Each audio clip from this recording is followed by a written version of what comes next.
atual produção jornalística brasileira, ela se caracteriza por uma grande inversão de valores. Eu já tive mais de uma oportunidade de dizer isso, que antes a mídia ela relatava os fatos para que as pessoas extraíssem as suas conclusões. E hoje em dia ela vomita conclusões e as pessoas têm que adivinhar se o fato é verdadeiro ou não.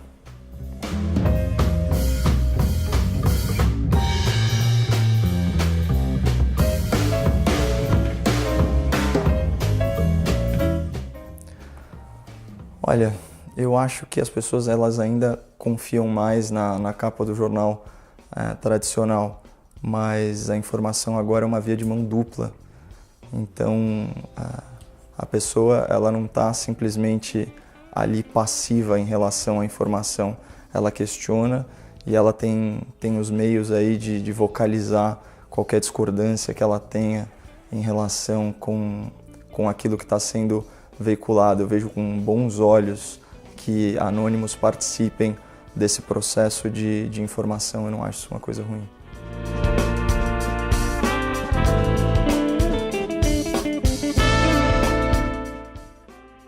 O melhor jornalista do país é o Felipe Moura Brasil. Ele tem uma técnica sem precedentes. Eu já tive a oportunidade de testemunhar em primeira mão a capacidade de síntese, de análise, de explanação, a habilidade narrativa, a organização de pensamento, uma habilidade extrema em esmiuçar, esclarecer os fatos. Eu acho que isso é um talento raríssimo. E como eu já tive contato com isso, eu posso afirmar que é uma habilidade extraordinária.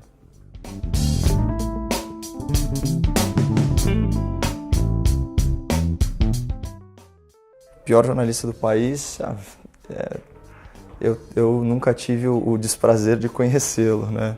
Agora, é certo que toda a imprensa marrom, a imprensa partidarizada, a imprensa soldo, eles podem ser considerados aí de uma forma coletiva.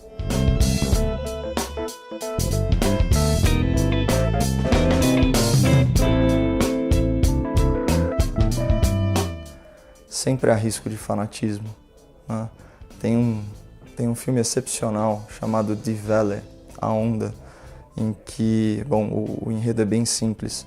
Para provar que o fascismo é uma possibilidade real mesmo na atualidade, o professor começa a fazer uma série de experimentos, uma certa engenharia social com a sua classe, por extensão com o colégio, dentro de uma narrativa de culto e de sensação de pertencimento. Então, o fanatismo ele é sempre um risco, independente do viés ideológico, se for à direita ou à esquerda.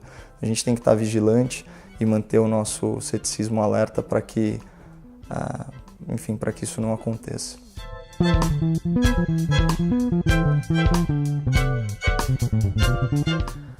O Fefito me tornou uma pessoa mais paciente, me tornou uma pessoa mais tolerante e as discussões e a postura cordial e respeitosa que eu me sinto na obrigação de demonstrar, mesmo discordando da maioria das ideias políticas dele, me fazem ser uma versão melhor de mim mesmo. Então, por isso eu sou muito agradecido.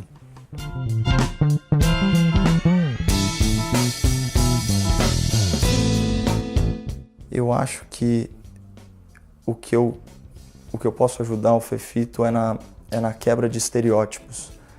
Ele com certeza, não só ele, como várias pessoas aí da ala progressista, têm uma visão muito estereotipada do que é a direita. Eles pensam na direita como uma coisa anacrônica, truculenta, sem empatia, e eu procuro demonstrar ser o oposto disso, tanto na nossa relação profissional como na relação pessoal também.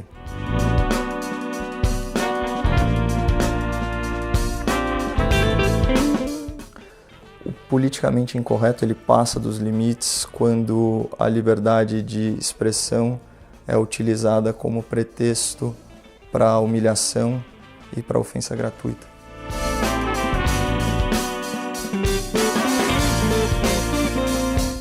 Eu acho que a pior política pública defendida pela direita seria na ala da direita reacionária. Então são setores que focam muito na questão da estatização, né?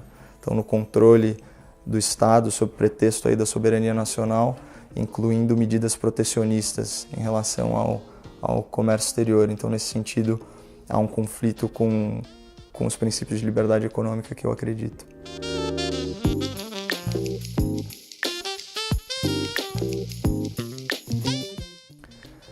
A melhor política pública defendida pela esquerda não é uma política pública, é um olhar para o social, que é muito importante aqui, não se confunde com justiça social, mas é simplesmente enxergar ou dar mais protagonismo para a experiência humana real diante das ações do Estado. Então, como que isso vai impactar a vida daqueles mais desassistidos, menos afortunados? Eu acho que esse olhar é muito importante e a gente tem muito a aprender com ele.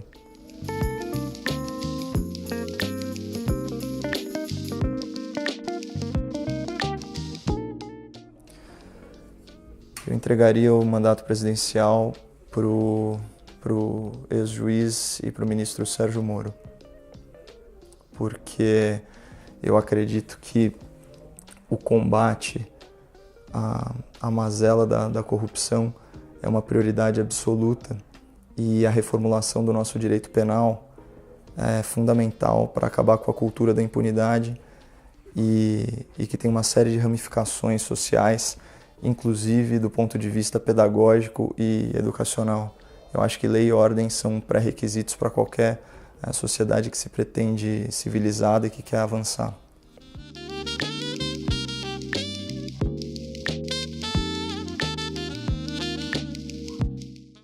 Sem dúvida nenhuma, a gente deveria apagar da nossa história a Dilma Rousseff. Ela foi responsável, quase que individualmente, pela maior recessão econômica da história do país. Ela conseguiu a proeza de desagradar uma série de setores concomitantemente. Ela cometeu estelionato eleitoral e serviu aí como o pior do que a cleptocracia tem para oferecer.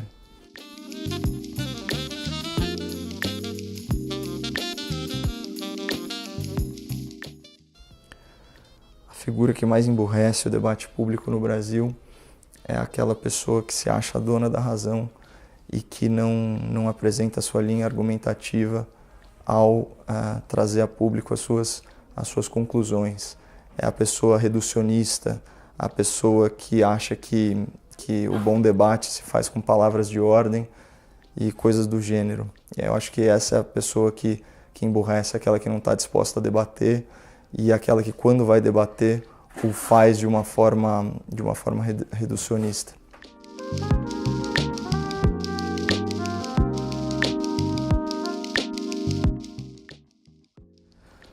A figura que melhor colabora com o nosso debate é o ouvinte.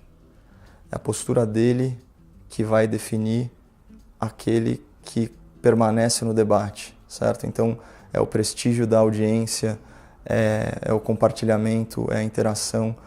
Se não fosse graças aos ouvintes da Jovem Pan, por exemplo, eu teria durado um dia só na rádio, que foi o primeiro dia para o qual eu fui convidado para participar do Morning Show.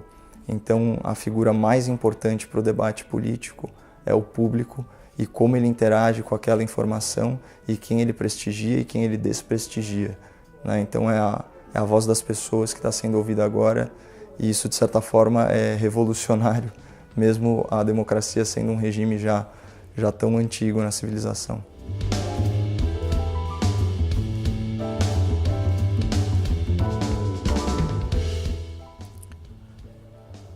A figura mais admirável da esquerda brasileira é toda aquela pessoa que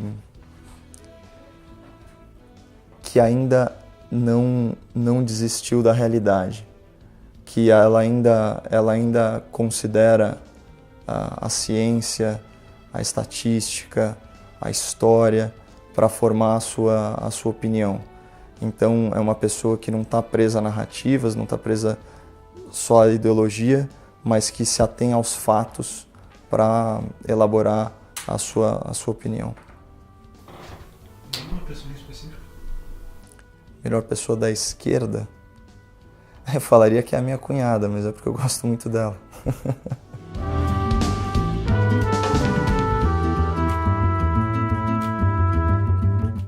A figura mais detestável da direita brasileira é justamente a figura que reforça o estereótipo da direita. Então, a pessoa truculenta, a pessoa anacrônica, a pessoa que tem um viés autoritário, todo mundo que, de alguma forma, reforça preconceitos que prejudicam o avanço da causa, que eu considero, na verdade, um esclarecimento. Eu acho que quando a gente joga luz sobre os fatos e a verdade, a natureza das coisas, ela aparece, é muito difícil a gente não se identificar com o liberalismo, o conservadorismo. E então o reforço de preconceitos é o que mais atrapalha a disseminação do pensamento de direita no Brasil.